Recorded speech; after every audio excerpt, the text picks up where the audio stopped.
అందరికి నమస్తే. ఈరోజు రెసిపీ వచ్చి కాకరకాయ వేపుడు. చాలా మందికి కాకరకాయ అంటే అసలు ఇష్టపడరు, కానీ ఈ విధంగా చేస్తే పిల్లలకు పెద్దలకు నచ్చుతుంది.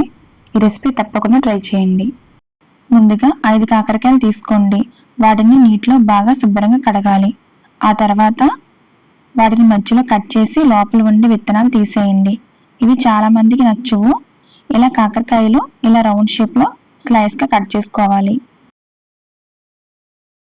చూడండి, ఇలా సన్నంగా కట్ చేసుకోవాలి.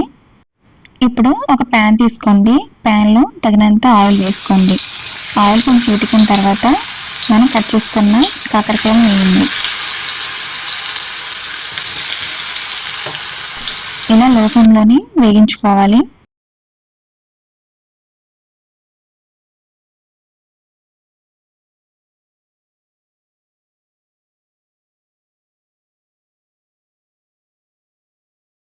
చూడండి, కాకరకాయ అనేది కలర్ అనేది చేంజ్ అయింది.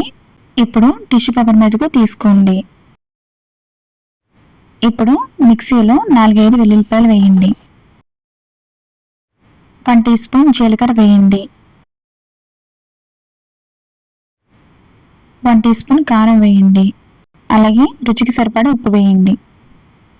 ఇప్పుడు దీన్ని మిక్సీలోని గ్రైండ్ చేసి పేస్ట్ చేయండి. ఈ విధంగా పేస్ట్ అనేది రావాలి.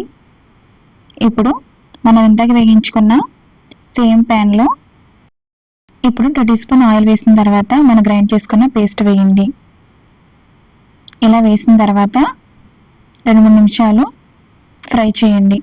అంటే పచ్చివాసన పోయేదాకా ఫ్రై చేసిన తర్వాత ఇప్పుడు మనం ఫ్రై చేసుకున్న కాకరకాయ వేసి బాగా కలపండి.